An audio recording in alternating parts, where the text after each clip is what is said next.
सांगली जिल्ह्याचे पालकमंत्री तथा कामगार मंत्री डॉक्टर सुरेश भाऊ खाडे व त्यांच्या सौभाग्यवती सुमनताई खाडे यांचा वाढदिवस मोठ्या उत्साहात संपन्न झाला। यावेळी मान्यवरांकडून त्यांना शुभेच्छा देण्यात आल्या। सांगली जिल्हा ग्रामीणचे जिल्हाध्यक्ष दीपक बाबा शिंदे, माजी आमदार दिनकर तात्या पाटील, माजी सभागृह नेत्या भारतीताई दिगडे, सुशांत दादा, सुरेश भाऊ खाडे, प्रकाश डंग, निशिकांत दादा पाटील व मोठ्या संख्येने कार्यकर्ते उपस्थित होते। पत्रकार राजेंद्र शिंदे, झी न्यूज मराठी। त्यांच्या वाढदिवसाच्या निमित्तानं सगळे उपस्थित राहिले।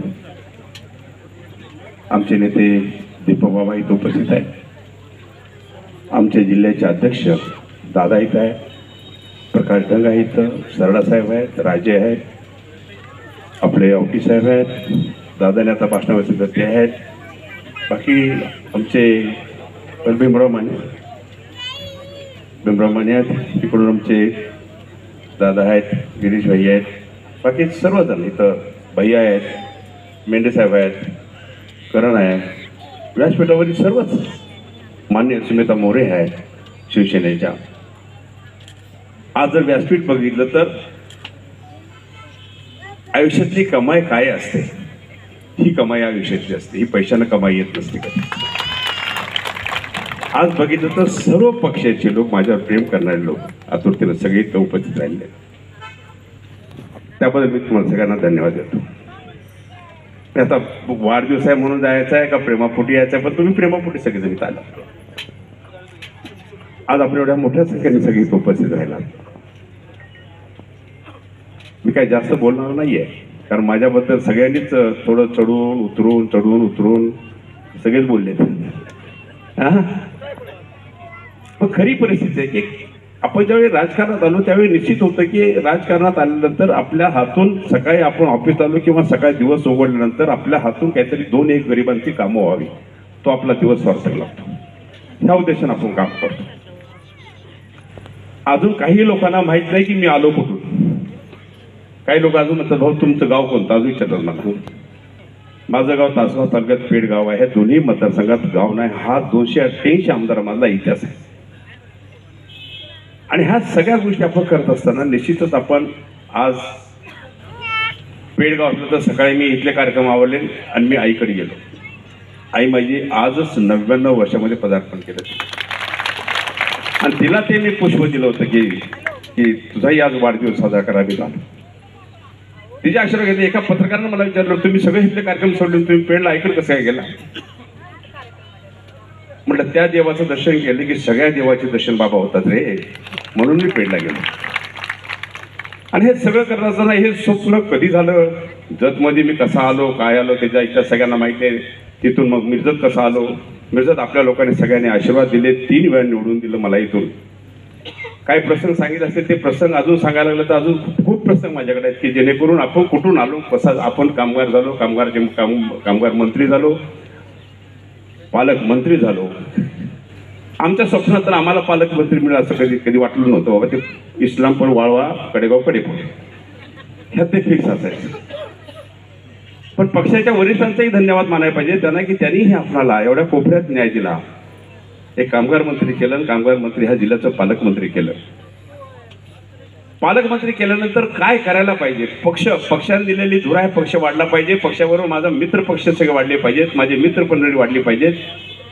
ह्या दृष्टीने एक नियोजन करून आम्ही तयार केलं आणि 2-3 DPC मध्ये आम्ही सगळ्या जिल्ह्यामध्ये पैसा फेकला। सगळ्या जिल्ह्यात आम्ही पैसा वाटायला चालू केलं। काही लोकांना वाटतं हा पैसा आता येतो, मग मागं पैसा कुठे गेला?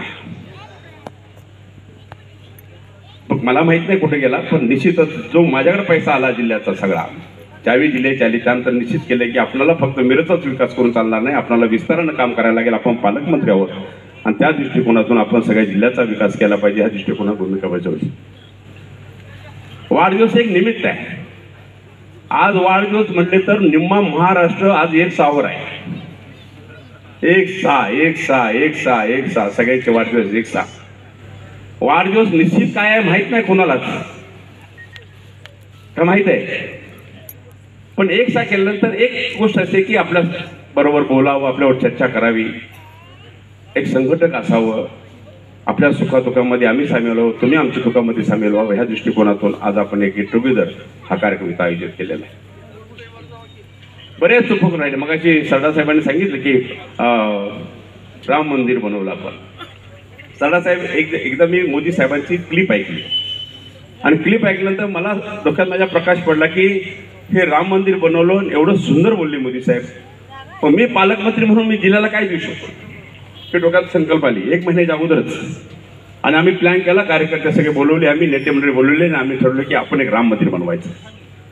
आणि राम मंदिर बनवता बनवता बनवता बनवता 22 दिवसामध्ये सरदारसाहेब आम्ही हे राम मंदिर उभा केलं. कॉन्ट्रॅक्टर होता पण सगळे कार्यकर्ते पण परत ताकदीने लागले आणि हे 22 तारखेला सगळं राम स्थापना करण्याचा कार्यक्रम आयोजित केला. 9 दिवस हा कार्यक्रम चालला. जवळजवळ 3 लाख लोकांनी त्यामध्ये दर्शन घ्यायची व्यवस्था आपण केली होती.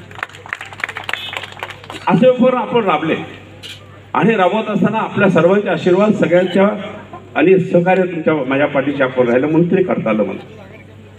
आज ह्या माध्यमातून आज वाढदिवसाच्या माध्यमातून आज आपल्याला इथं मी आमंत्रित केलं की आज एक वाढदिवसाच्या निमित्तानं आपण सगळे भेटूया. त्या पद्धतीने आपण सगळे इथं आलात त्याबद्दल सर्वांना मी धन्यवाद देतो. काय राहिलं असेल 15 वर्ष झाली मिरजेचा आमदार असताना मी म्हणत नाही की सगळीच कामं संपली. काही राहिले असतील, काय त्रुटी असतील, काय प्रशासनाच्या त्रुटी असतील, पण निश्चितच पुढल्या ह्या 4 महिन्यामध्ये आम्ही गाडी 4 गिअरला टाकू आणि ही सगळ्या समस्या आम्ही पुऱ्या करायचा आम्ही प्रयत्न करू एवढं मी आपल्याला आश्वासित करतो. 4 महिन्यानंतर परत विधानसभा आहे, परत आम्ही येणार आहे, तुम्ही आलो मतदान देणार आहे. हा पुढं काय होणार आहे मला माहित नाही, पण आता यांचे अंदाज वेगवेगळे आहेत. पण आपल्या तालुक्याचा आपल्या जिल्ह्याचा विकास होण्यासाठी ह्या जिल्ह्याचा सुपुत्र म्हणून आणि ह्या तालुक्याचा आमदार म्हणून निश्चित माझे प्रयत्न असतील एवढंच मी आपल्याला सांगतो. आपण सर्वजण इथं मोठ्या संख्येने उपस्थित राहिला, माझ्या माताबहिणी सगळ्या उपस्थित राहिल्या आहेत. आपण सर्व श्रेष्ठ आदरणीय माननीय सन्माननीय सगळे उपस्थित राहिलात त्याबद्दल मी सगळ्यांना धन्यवाद देतो. असंच प्रेम असेच आशीर्वाद आमच्या पाठीशी आपण ठेवावेत एवढीच नम्र विनंती करतो. जय श्रीराम, जय श्रीराम. भारत माता की, भारत माता की. धन्यवाद.